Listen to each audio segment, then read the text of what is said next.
Hey everybody, welcome back to the Market Minute. We took a week off last weekend, but man, we got a lot going on. We got spoilers last week. We got the BnR coming tomorrow. We got High Seas world premiere next weekend. So the market's all over the place. Them spoilers moving some things around. I got a card that I think is a direct result of that. But I got five other cards that I just think are interesting. So let's start with that first card, Sigil of Cycles. Currently, the Marvel sitting at $98.28. There's 12 cold foils on TCG Player right now. 3 month high low. $13 is the low, high is $75. So we're sitting above that high water mark. If you take a look at the graph, we've seen a couple times this card has been bought out as the high seas has been spoiled. I think that's where you're seeing those peaks. And then as we got spoilers last week and people started playing with Gravy Bones, I think Sigil of Cycles is one of those early cards that might make it into the deck. We don't know yet because we don't know the whole set. I think that's what's happening here. Really interesting to see one of these sigils from Rosetta, which have not really popped off too much, really go into that really thin inventory area. So very interesting overall. All right, next up is Loyalty Beyond the Grave. This one was really interesting to me. So the non-foil is sitting at $13.30. Rainbow foil is sitting at $16.94. There is an EA version of this one. Remember that for the rainbow foil. Inventory 65 non-foils, 99 rainbow foils. High low in the last 3 months. The low is 570. The high is 1694. I did expand that out to the 6 month range, and the low was $3.72. This card didn't go to bottom barrel per se. $4 is about the low it's seen in the last 6 months from release. But in the last 3 months, right, this card's hovering around $6. So we're seeing this move back up. Syndra is becoming more popular. Fang has always had some popularity as well. So, just overall surprising, especially with how much inventory there is on this card. This card's just, as you can see from the graph, just natural growth growing up. And it does have a 6 card per day average sale in the last 3 months. So a lot of these cards are selling through. The Hunted, it was a little cut back, but we're getting another wave of those boxes coming in the next couple months. So keep an eye on that one. This one's pretty interesting to me at $13. Just one of those solid Majestics out of the Hunted. All right, the next card is Pay Up. Obviously, for the high seas, we're all about gold and pirates doing pirates things, right? So non-foil sitting at $9.25, rainbow foil sitting at $15.99. Inventory, there are 146 non-foils, so there's a lot of inventory on this card. 36 rainbow foils, so not as many there. 3 month snapshot, it looks like the low is 60 cents. Wow. Quite low and quite a rapid move upward, as you can see from that graph, right? As High Seas was spoiled in March, this card went straight up. High sale price, $25.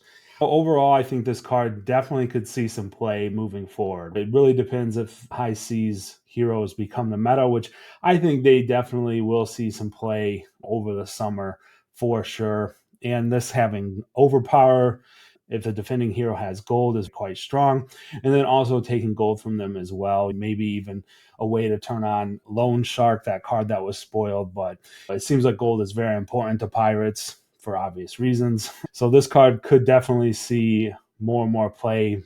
Definitely sideboard card for pirates. All right, Gone in the Flash is the next card here. So this one, just like last Market Minute, we took a look at Kern Funnel and how it's come down. This one in that same boat, Gone in a Flash, is Aurora left and LL'd. This card has come down, right? We see the non-foil sitting at $12.69. The rainbow foil is sitting at $16.74. Inventory right now, pretty beefy on this one. 98 non-foils, 35 rainbow foils. Again, there is an EA version of that. That's why you see that rainbow foil price depressed so much. 3 month high low is $11. So we are right at that low mark. High is $49.99. So yes, this card was definitely expensive when Aurora was around and everyone was playing her. I think, coming out of the BnR, I don't know what's going to happen with that one. Lots of shakeup. But I think Acilio is going to be pretty safe. I don't think he's going to catch any strays, right? Wizards aren't looking for bans per se. And if they do get some, it will be on the Kano side.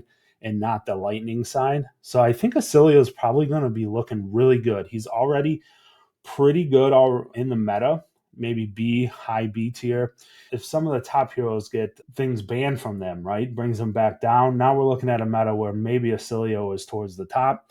And that will be interesting to see how this card goes along with that, right? Because if he becomes top meta, Gone on the Flash will go back up. It's a very solid card.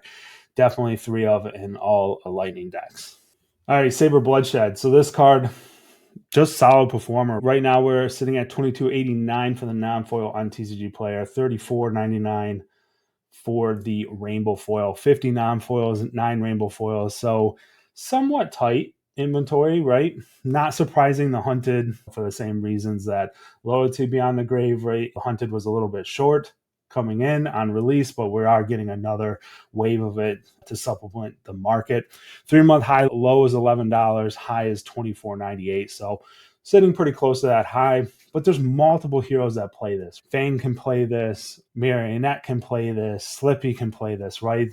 There's three decks at least that play this card, and that's why we're seeing this card priced up, especially when you have multiple heroes playing a single card, and it's very powerful. So just a solid performer and a really good card from the Hunted, and keep your eye on it. We could see this dip down a little bit as that wave flows back into the market in the next couple months of the Hunted. Depends on how much of it gets opened, right? I think there will be a couple cards in the Hunted that will push box openings. We'll keep an eye on this one, see if we get under that $20 range when that wave happens, or if this card just stays put. With as many heroes that play this card, I think this is a pretty solid price for this card. Not really going to move too much. All right, and the last card from heavy hitters, Cast Bones. This one is like more future prediction. Maybe we get a Savage Land set this fall. TCG Player low right now, $6.98 for the non-foil, $7.84 for the rainbow foil, 105 non-foils on TCG Player, 41 rainbow foils. High low, $3.85 is the low in the last 3 months. $9.99 is the high. And you can see from the graph, and this is why I picked this one out, I was a little bit surprised by it. It's just natural growth over time.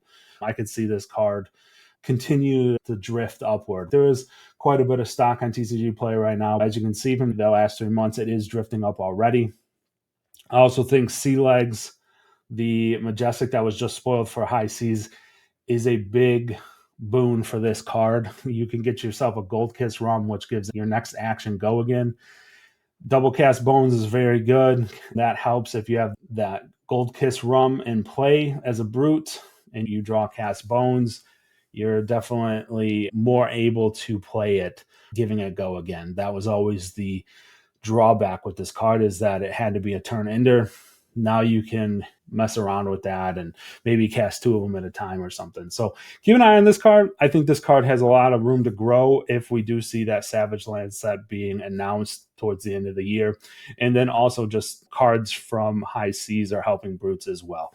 So very interesting time. We'll be back next weekend with more cards, and especially as we see the whole set of the High Seas, then we can really tell what cards might be played in these heroes, and then we can take a look at those cards and maybe try to get ahead of it a little bit. But until next time, peace.